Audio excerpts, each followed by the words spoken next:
Like if you really want to have good company culture, really grind in the I told you so's. Business is messy and unpredictable. Sometimes lonely. So lonely. So lonely. And inspiration can often come from really weird places. We pick up where the bullet point blogs and the highlight reels leave off. We start with the stories.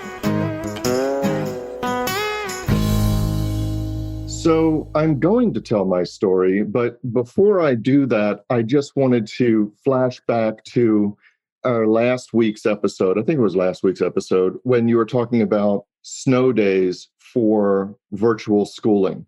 Yeah. And I just wanted to mention that I had talked to Nikki about this. And I brought it up, just like you brought it up in your story, said, well, there's a superintendent of schools who said that despite the fact that the schools are virtual, they're still going to have snow days. And Nikki's first reaction, much like mine, was, well, that's stupid.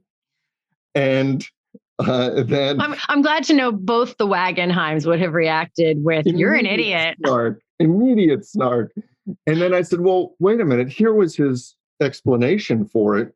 And I gave the explanation about how COVID shouldn't take away that shared sense of joy and anticipation and wonder at the forecast and looking out the window and seeing and trying to figure out, is it going to be a snow day, and the overwhelming joy of having a snow day. And COVID shouldn't be allowed to take that away.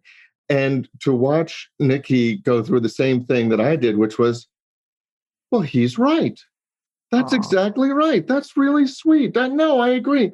It just kind of brought home the whole arc that I went through when you were telling that story, because I thought it was so cool to focus on that shared community aspect and overcome the initial reaction. So there's two things I just want to, and we're not going to jump into a whole episode on this, but there's two things I want to point out that are super important about that. One is it just speaks to the value of pausing, always pausing on your initial reactions to things. Yes. Like just, it's worth spanning out just a minute and say, is there a reason that I'm not seeing that this person thinks this thing's a good idea or a bad idea? And I'm not always good at that, but I try to think like, what am I missing here? Am I missing something? Is this a blind spot for me?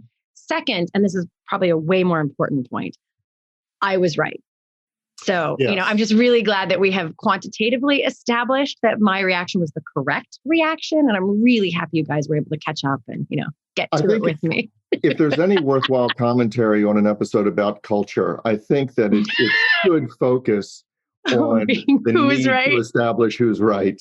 Who's winning. Who's winning. Losing. I think keeping score, and you can correct me if I'm wrong, but keeping score and gloating, I think are the best parts of any company culture. Like if you really want to have good company culture, really grind in the I told you so. Yeah. That is where the stiletto. juice is. Just really leave no doubt. Yes. Okay, Elliot. Leave no doubt, make a mark.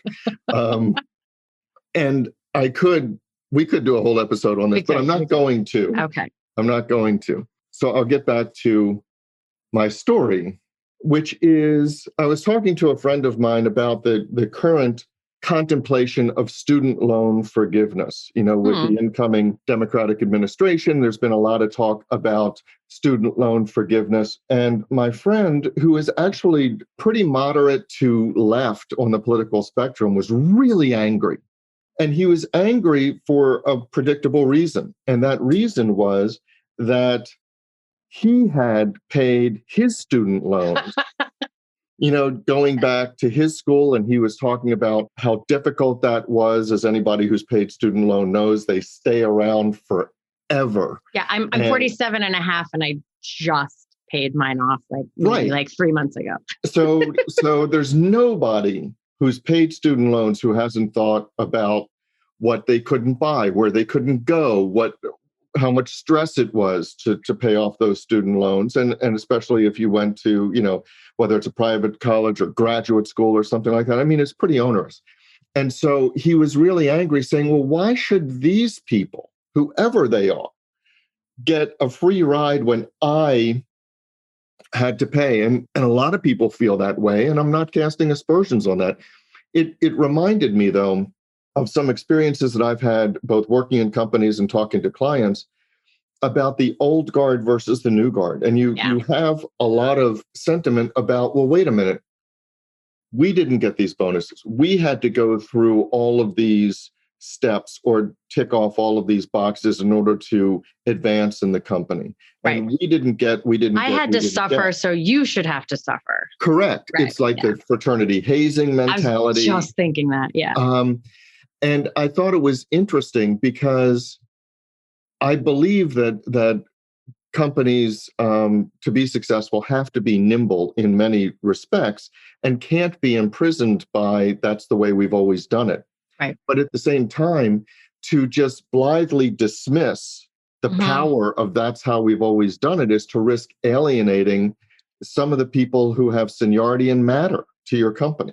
Yeah. So, I mean, I'm maybe a little bit biased. I have really strong opinions on this. Okay. If you talk about loan forgiveness, is there that tiny part of me who is like, I just paid mine off, like, or whatever. Yeah. For like a flash of a second. But I think it comes back to some clarity on what you actually care about. Because if it writes the larger system and it takes care of other things that I care about, like there's so many ripple effect outcomes of people struggling with things. And so if you can solve some of those like root cause problems, then other problems go away. Am I really going to hold my like, oh, that wasn't, I had to do it, so you should have to do it. I mean, I have seen people make that argument about some frighteningly egregious things. I about a year ago, I saw, and I'm still a little, I don't know, like a little rattled by it. It was an article about some parents that had been arrested for abuse.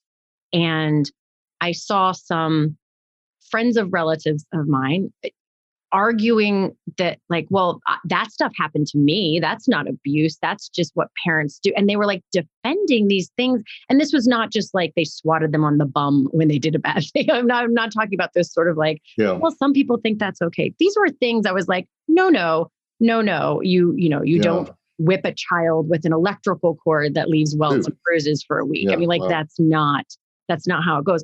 But it was this like, well, that's how I was raised and I'm fine. I'm like, are you? Because like, that's not okay. So that, and I only bring up some of it, like that level of things, because we get attached to this. I mean, a lot of times when we talk about that's the way it's always been. In companies, we think about it from a very super, super, super benign, almost like blah-tastic kind of way. Like, well, we've always done the 12 reports, so we have to do the 12 reports, versus I suffered through that, so you have to suffer through that. And that to me is a completely different kind of, that's the way it's always been. I don't know. Well, it is. And I think that the first thing you said is, again, to the people have to really focus on a larger point as opposed to just their own personal sense of entitlement. I went through it, you have to go through it. And there's a larger point of what's good for the organization. What is the organization really trying to accomplish? But it's a harder conversation, as you well know, than just say, well, suck it up. We have these priorities. And it's kind of like, it reminds me of the playground argument. Look, I used to play on very hot steel sliding boards that ended in concrete. I mean, and we didn't have airbags in the cars, and we didn't, we were crawling around. And so my mother says, fine. Yeah, exactly. My mom often tells the story that like when I was a baby, not only did seatbelts not exist, but like car seats didn't exist. And she used to put me in this little, like, instead of just holding me, she put me in this little like bouncer thing you would use in your kitchen. It was just like a wire frame with a little hammock. And she would put that in the car and like, I was like, oh my God. Right. Just maybe secure you with a little bit of fishing line around your neck. You'll be fine. But bungee cord, it's all good. Bungee cords, whatever it is. Add an element of fun. Sure. But it's not enough to just say to these people, well, we have other priorities now, or well, we've learned, because I think you have to honor their very real and hard-won feelings on this. Right. But like so many things, I think this is an opportunity and frankly, a responsibility as a leader to help people grow in how they think about an organization. Like if you are someone who wants to be a senior leader of an organization, I don't see it as a as a question as to whether or not you have to build the skills to think about the organization as opposed to all the individuals. And that, to me, it's no different than thinking about like how you split up bonus money or how you decide who stays and goes, like all those, if there's like tight financial issues, all those things are conversations that as you go up in the ranks, you have to build the muscles to know how to have, because they are multi-layered, complex conversations. And I consider this just one more of them. Like, did that process serve you? Like, was that the best way to do it? Like, if you could design it from scratch, is that what you'd have people go through? Is there value in having student loans? Like, have that conversation. If there's not value in having student loans, I do think there's value in, I had to pick up a lot of the slack on my own education costs. And I do think I valued it a little bit more than some of my friends I went to college with, whose parents not only could pay for 100% of their college, but also lots of free spending money to buy sweaters from Abercrombie and Fitch every single week, but whatever, I'm not bitter. I just don't think they had any recognition of what a gift that was. And so I think it's worth the conversation, but what part of it has value? What part of it doesn't have value and actually becomes like an albatross for where people could get to if they didn't have that thing around their neck, whatever it is, and really look at, like, if it's my job to move this organization forward, do I care more about somebody else suffering through what I did, or is there value in removing that barrier or obstacle so that the organization can move forward faster? So three things. First is kudos to you for overcoming the bitterness of the Abercrombie and Fitch. It wasn't just Abercrombie and Fitch. It was like 5 packages arrived every week from different things. And a lot of us from our college years have emotional scars so deep you can see them, but you seem to have overcome every trace of it. And I know, they're just gone. My admiration knows no bounds. The second point I wanted to raise is that not point, but recognition for you to once again bounce back to our favorite creature, which is the albatross. It is our singular original creature. Yes, our singular original creature. Can I clue? I feel like I need to clue people in. Because if you haven't listened to us for a while, you're like, I don't understand what you're talking about. And being left out of inside jokes is not always fun. So before Elliot and I had this podcast, he had another podcast, whatever, we won't talk about that.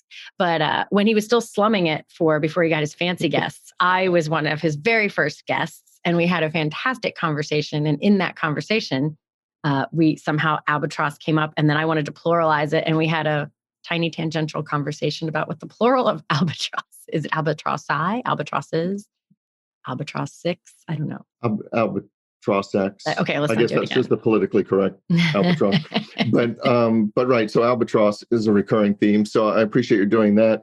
But the point that you raised at the beginning about, you didn't say the word litmus test, but what you said was you have to build the muscles for these people as they come up in your organization to think about the company, to have an organization-wide view. And what I took from that, and I think it's such an excellent point, is that if senior people are too sidetracked by this is what I had to endure, so you have to endure it, then it's probably a signal that in a larger sense, your company has work to do to help your senior people, the people who've been there for a while, whether they've got a senior title or not, help your longtime people to build those muscles in seeing from an organization-wide perspective. And I think that's such an important point. Yeah, because like I said, I think it's totally normal and expected to have those personal reactions. Like I said, I mean, my first thought could be like, I knew that I paid them off 3 months ago, because when I see people talking about it, I'm like, oh, I just paid mine off. So that's natural. But if you don't quickly pop out of that, that says to me that you are thinking like an individual contributor, which is fine because individual contributors have a lot of value in companies. Yeah. But that's different than taking on a leadership perspective where you can have your individual contributor thought processes, but you just can't stop there. You have to be able to pan out and look at all the repercussions, and is that the best thing in the world? And is there a better way to do it? And Like what is, I mean, if you just think about the economy, if people don't have student loans, just to keep using that example, that is money that could go elsewhere. That is money that could be fed back into the economy. And so it's really just investing in getting smarter, more productive, higher earning human capital in the country so that there's more money in the economy. I mean, I'm quite certain there's a really strong economical investment. We economics looks at the ROI on investment all the time. Why would you not take a step back and look at the ROI on investment in growing human capital, and just instead of just having a knee-jerk reaction, well, that's not fair because I had student loans. Well, and I think that's true. I think that the focus has to be on redirecting as opposed to what they're getting for free. Meaning that if I didn't have to pay student loans, I wouldn't now have $1 million in cash or $100,000 in cash in my checking account. Maybe I would have bought a house earlier, or maybe I would have gone on for a graduate degree, or maybe I would have done whatever, which goes to the economy, been able to get a car, been able to get a different job because now I could commute, or I could do, explore certain opportunities. And so that's where I think the shift in thinking has to go to, from, well, now you have a lot of things free, you have it easier than I did, to you have an opportunity to redirect your resources. Right. And let's not even forget, that's one side of this seesaw. The other side of the seesaw is there's plenty of people who can't get student loans. And so they don't get that education at all. So if you're uplifting those folks, and I want to be super clear, the point, at least I'm trying to sort of dig into here, is I don't want to get lost in whether or not student loan debt is right or wrong, or college should be free. Like, we're using that as an example, but that is not the point. If I could think of one fast enough, I'd come up with another point where you have an obvious reaction and then you dig into the broader picture perspective of, okay, what part of that has value? What part of that does not have value? And you actually confirm your initial reaction to it, that your individual contributor reaction is the right reaction at the global perspective. But the value is in pausing and slowing down the reaction time to actually investigate your reaction and say, like, what else is going on here? What else might be, if that wasn't the case, what would be different? Is that different thing better or worse? And what's the value of that? Well, and I see that I was having a conversation with somebody, I can't say it recently, it was probably about a year ago, about I'll call it an apprenticeship program, but it wasn't an apprenticeship program so much as going through experiencing certain entry-level positions at the company for extended periods of time. It's like six months parking cars and 6 months doing this and 6 months doing that. That was the prerequisite to rising in the ranks to becoming a manager and a general manager, et cetera, et cetera. And there was some resentment. Maybe I should have led off with this story because it didn't occur to me until now. But there was some resentment around this new person that they brought in, and she started with this company closer to the general manager level. Now, she had other experience. Now, it just so happened that she was a really good manager of people. She may have been horrible at changing oils and checking tire pressure or doing whatever the entry level things were. But there was a lot of resistance saying, well, how does she have the right? And it was a large company. How does she have the right to start at this level when everybody else had to get their hands dirty? So that is the perfect moment to pause in my mind, because I can instantly, when I separate those two variables, I think the danger is when you conflate them. Because are you arguing, A, that everybody should go through that because everybody else had to go through it? Or are you arguing everybody should have to go through that because if you go through that, you understand every aspect of this business. You don't misunderstand what matters, what doesn't matter. That second one is a valid argument. I could stand behind that one if that is really true. Now, it would depend on what the things are that somebody's doing. Does it really have value to park cars? Maybe, maybe not. You want to dig into that. But if that latter justification is what you're arguing, have that conversation every day. If you're exclusively standing on the rock of, well, I had to do it, so everybody else should have to, that is one I really struggle to ever validate as as valid if it No, doesn't and have I agree with something that. else. As a matter of fact, I don't join many Facebook groups, but the favorite Facebook group that I've joined just recently is things designed by people who don't have to clean them. And Oh my gosh, I have like 9 things to submit right now. Holy cow. and it's wonderful to see these pictures, things designed by people who don't have to clean them. And I feel like I need this in my life right now. This is the level of humor that I am I need this kind of mindless humor my right second now. one, by the way, is bathrooms with threatening auras. Okay. I'm not quite sure what to expect with that. Yeah, one. it's a weird thing, but the things designed by people who don't have to clean them, it would show, obviously somebody says, hey, that would be cool. Yeah. But they were never on the front lines. They never had to. And going back to the previous example, they designed the parking lot, but they never actually had to park the cars to actually make sure that the traffic pattern worked. For our local friends, I'm just going to reference Woodhome Shopping Center parking lot. Because if ever you read in the newspaper that I murdered someone, you can almost bet it was in the Woodhome Shopping Center parking lot. I don't know how they did it, but there's not a part of that parking lot that your blood pressure won't go up. There's just, everyone is stuck and frustrated and can't get where they need to go. Anyway.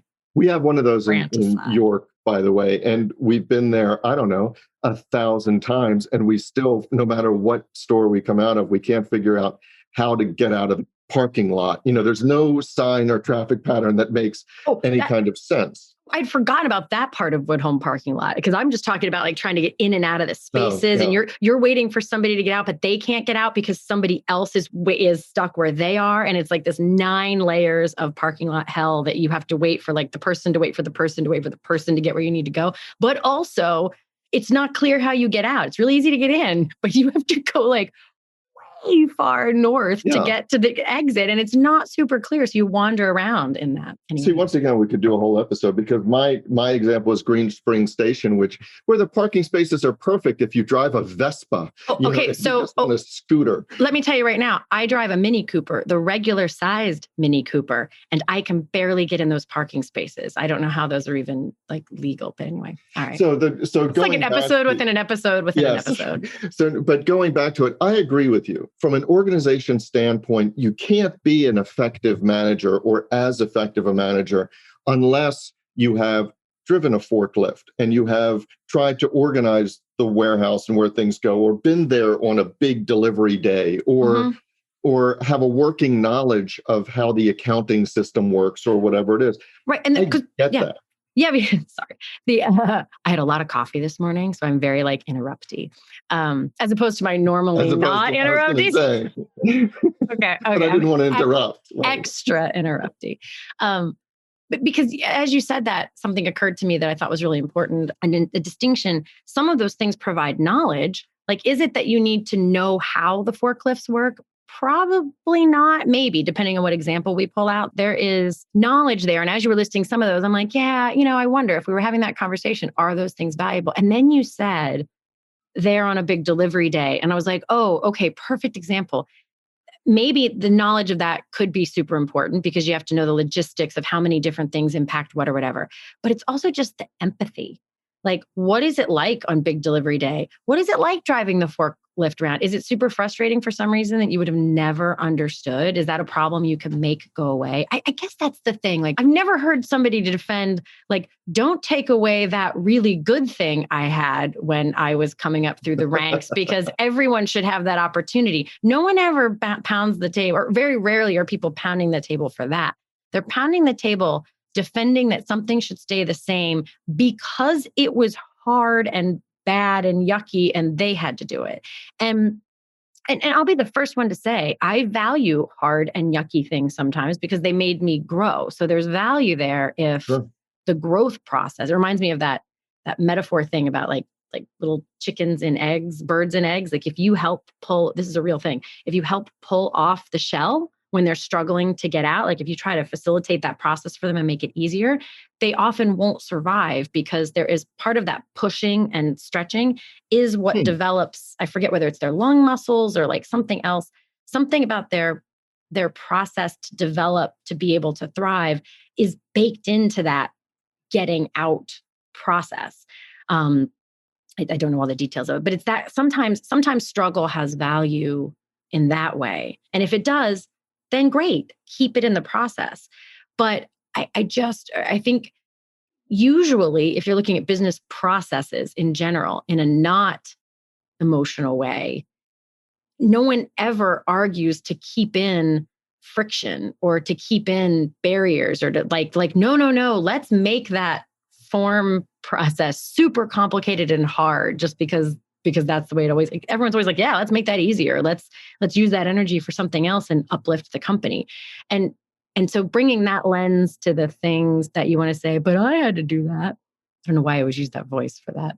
It's a whiny voice. Well, that's how I feel when I catch myself saying it. Like, why would I want someone else to have this? I mean, I remember I couldn't buy a car until I was 24 years old because my student loan payments were $385 a month. And that was more than any car payment I was looking. And I remember looking at those two things as I waited for the bus in the rain and the cold and whatnot, and thinking, if I didn't have this student loan, I could have a car and then I could drive to work instead of having to sit in the rain on the bus.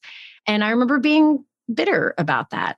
I don't, like, maybe there was like value in becoming more gritty. Like, who knows? But I don't wish that on someone just for the sake of that being the case. I would just want to ask myself, is there a better way to find that kind of grit?